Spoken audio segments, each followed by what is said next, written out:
warahmatullahi wabarakatuh.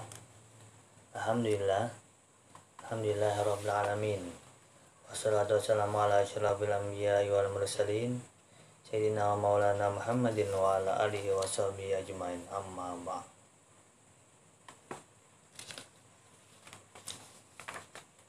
Rabbi shrah li sadri wa yassir li amri wahlul 'uqdatam min lisani yafqahu qawli. Rabbi zidni ilma warzuqni fahma bi rahmatika ya arhamar rahimin. La haula wala quwata illa billahil aliyil azim. La haula wala quwata illa billahil aliyil azim. La haula wala quwata illa billahil aliyil azim. Sadaqallahul azim. Gimana kabarnya anak-anak ustadz sekalian? Sehat? Alhamdulillah. Semoga kita selalu diberikan Allah kesehatan baik secara jasmani maupun rohani, sehingga kita dapat mengikuti pelajaran secara online. Baik, Ustadz di sini kembali lagi mengajar kalian kelas 5 dengan pelajaran SKI, Sejarah Kebudayaan Islam. Nah, hari ini kita memasuki pelajaran pertama. Nah, sebelum kita memulai pelajaran pertama, kita mau mengabsen dulu. Siapa di antara kalian yang tidak hadir pada hari ini, agar nanti dapat mengkonfirmasi sama Ustadz ya, baik kepada wali kelas maupun Ustadz pribadi. Nah, selanjutnya, agar pertemuan kita hari ini tambah berkah, marilah kita bersama-sama membaca sholawat. Sholawat kali ini Ustadz mengajak kalian untuk membaca sholawat badar. Semoga kita semuanya mendapat berkah. Ustadz di sini membaca, kalian di rumah juga ikut membaca ya. Kita mulai dengan membaca basmalah. Bismillahirrahmanirrahim. Salatullah salamullah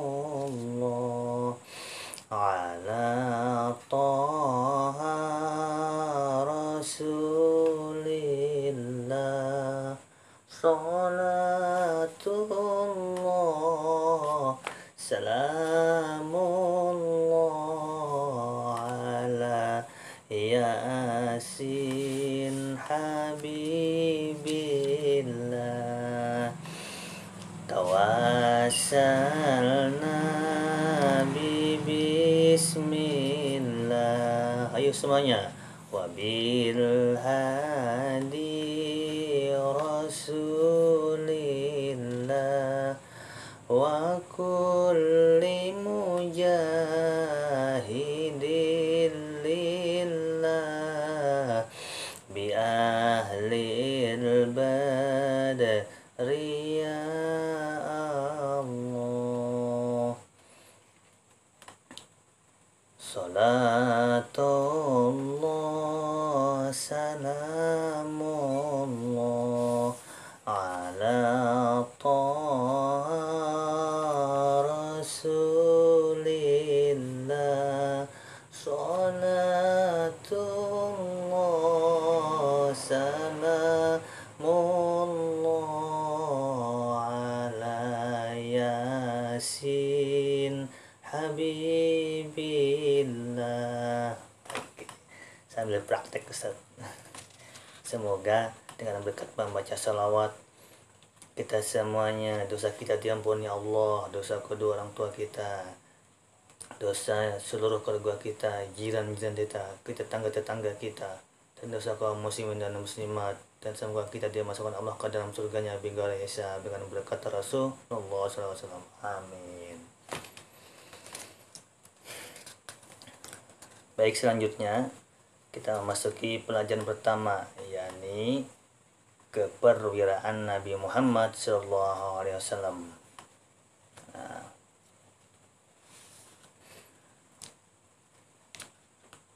Rasulullah Sallallahu Alaihi Wasallam tidak hanya seorang nabi dan rasul Allah, tetapi juga termasuk pemimpin yang ahli dalam peperangan dan menyusun strategi atau siasat dalam berperang.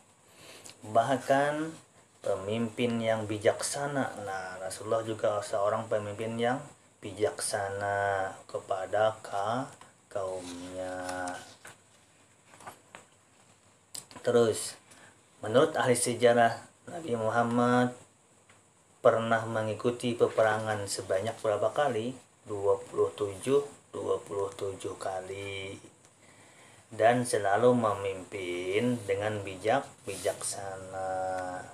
Bijaksana tuh adil kita. Ada mau curang, ada mau menang sendiri, ada mau berperang tuh dengan bersama-sama.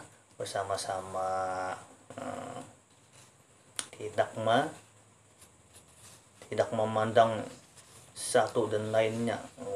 Sama-sama menghormati Nabi Muhammad meskipun pasukan, nah kayak gitu. Nggak ada Nabi Muhammad tuh orangnya pasukan di bawah, misalnya raja di atas. Nggak ada Nabi Muhammad kayak gitu. Orangnya bijaksana, tidak merasa paling hebat di antara kaum yang lain. Nah, itu Nabi Muhammad. Terus dalam memimpin Nabi juga mengajak para sahabat untuk bermusyawarah dalam mengambil keputusan, seperti yang diusulkan oleh Salman Al-Farisi untuk membentuk benteng pertahanan dengan membuat parit dalam perang Khandaq. Nah, gak mau Nabi Muhammad tetap semena-mena.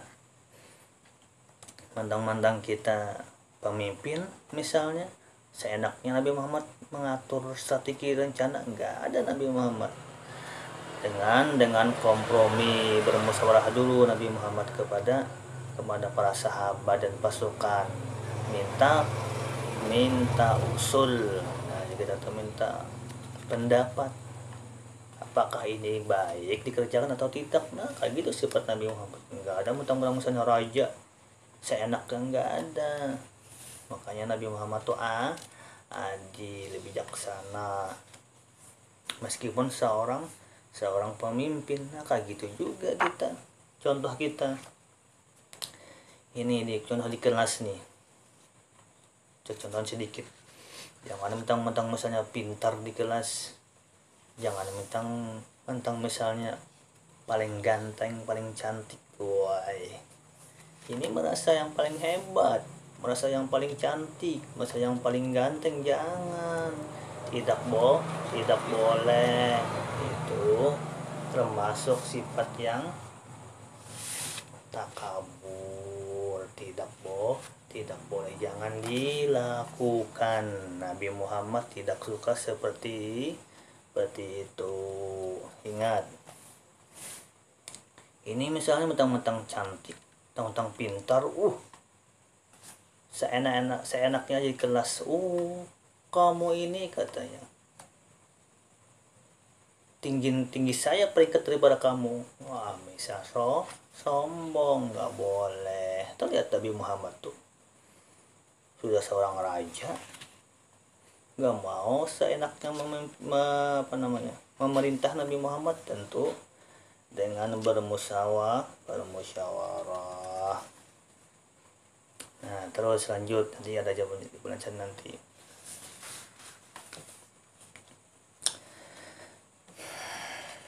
Kaum kafir Quraisy pada kenyataannya tidak akan senang dengan kedatangan agama Islam di mana di kota mereka, yakni Mekah dan Madinah. Orang kafir Quraisy itu tidak akan senang kedatangan Islam di negeri mereka, yakni Mekah dan Madinah. Nah, makanya mereka berbagai cara pun mereka lakukan, baik dari segi perkataan, perbuatan, bahkan dengan cara kekerasan pun mereka lakukan. Nah, orang kafir tuh karena tidak senang dengan datangnya datangnya Islam yang dibawa oleh Nabi Muhammad. Ayo, kada gampangan sama Nabi Muhammad. Nah, yang tiada lain tujuan mereka orang-orang kafir tadi apa? Untuk menghancurkan Islam yang dibawa oleh Nabi Muhammad SAW dan para sahabat sallallahu alaihi. Nah, dalam segi peperangan, padahal dalam segi peperangan jumlah pasukan kafir Quraisy itu lebih banyak dibandingkan umat Islam yang sedikit. Nah, padahal orang kafir tuh banyak pasukannya, lebih banyak daripada orang Islam. Orang Islam sedikit aja. Nah, lebih banyak dibandingkan umat Islam yang sedikit. Meskipun demikian, Nabi Muhammad SAW dan para sahabat tidak gentar, tidak takut ya, untuk menghadapinya,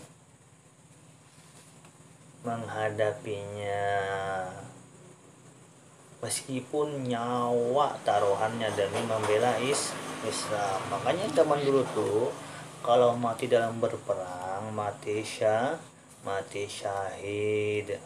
Nah, itu yang diunting atau diperjuangkan oleh para sahabat. Banyak mereka tuh berani mati untuk membela Islam. Dulu pernah suatu cerita, ada seorang wanita ingin ikut berperang, tapi tidak diizinkan oleh Rasulullah. Cukup para laki-laki aja, kata Rasulullah. Perempuan biar di rumah aja. Nah, perempuan semangatnya luar biasa ingin ikut berperang. Makanya kalau mati dalam berperang, mati syahid, bebas daripada siksa kubur dan masuk surga insya Allah. Nah, lihat Rasulullah, meskipun pasukan para kafir Quraisy lebih banyak, Rasulullah dan para sahabat tidak gentar, tidak takut dalam menghadapi ancaman orang-orang kafir Quraisy. Maka mereka tuh mengancam langsung membunuh, tidak tahu urusan mereka. Apabila kata mereka bunuh, langsung dibunuh oleh mereka. Nah, gitu. Kalau kita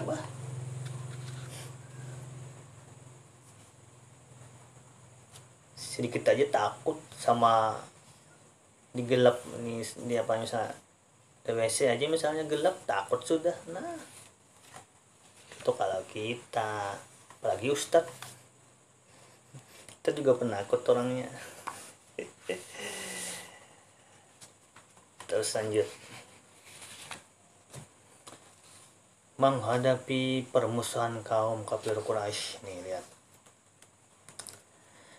negara yang maju adalah negara yang didukung sepenuhnya oleh pemerintah, baik dari segi perekonomian, pendidikan, sarana prasarana, terus pemerintahan dan keamanan, bahkan dakwah pun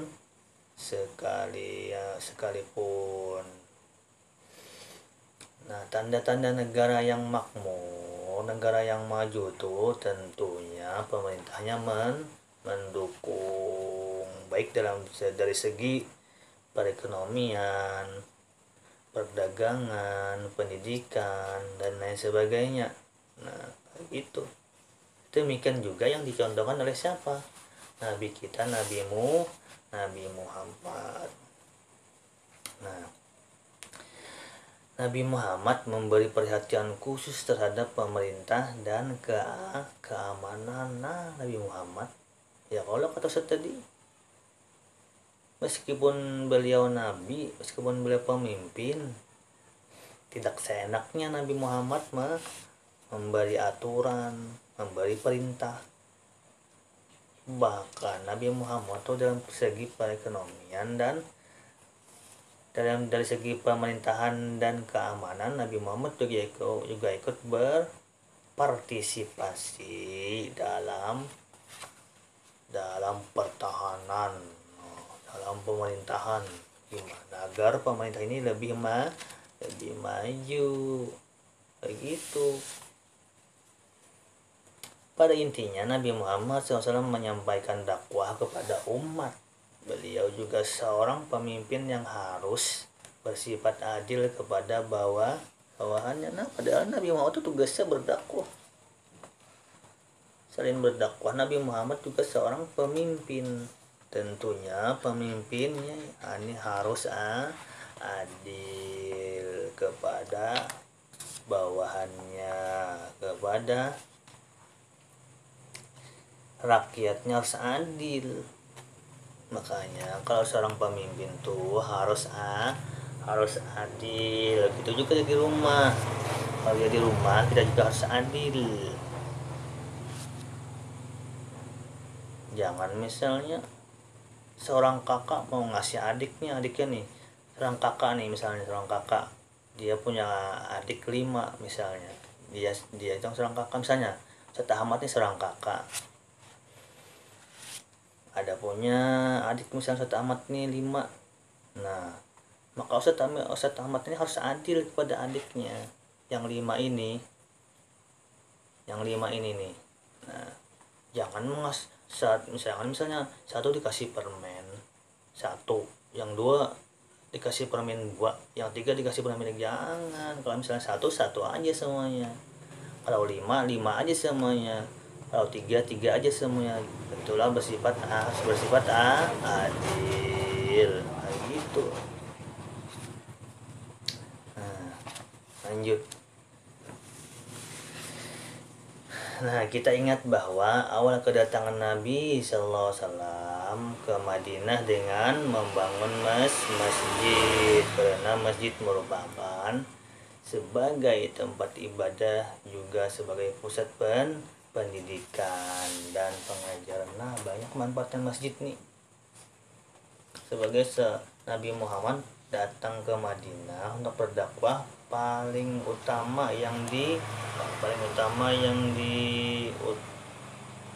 dibangun oleh Nabi Muhammad ialah masjid, karena masjid itu tempat berkumpul, tempat beribadah, tempat mengajar, terus lagi tempat bermusyawarah dan sebagainya. Di mana? Di masjid. Nah,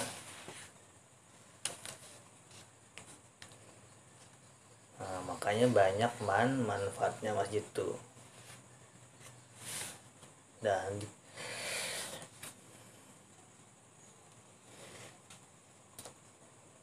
paham Tom? Insyaallah paham ya. Intinya ialah dari awal nih, intinya dari awal bahwasanya Nabi Muhammad itu selain seorang pendakwah, Nabi Muhammad juga seorang pemimpin. Pemimpin yang gimana? Pemimpin yang adil, bijaksana, yang tidak ceroboh. Contohnya nih, kalau kita di kelas nih, misalnya di kelas tuh sebagai ketua kelas. Nah, hati-hati nih. Sebagai ketua kelas, jangan kita seenaknya mengatur tempat duduk misalnya. Jangan seenaknya kita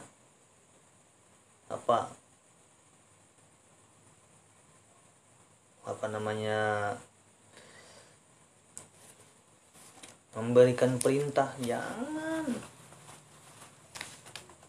Karena fungsi ketua kelas ini untuk mengamankan di kelas. Apabila yang ribut, ketua kelas yang menegur.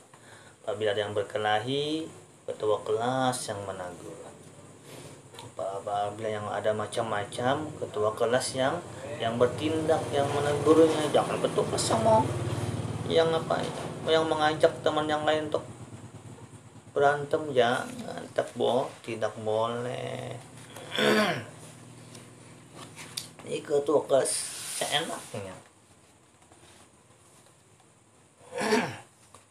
Ini mengajak temannya berantem dengan kelas, misalnya kelas 5 berantem dengan kelas 6 misalnya, mengajak temannya, siapa yang mengajak atau kelasnya misalnya, wah, no way, jangan dilakukan. Karena itu tidak boleh sebagai seorang pelajar, tidak boleh demikian. Antum, insyaallah ya. Nah, di sini ada soal nomor 1.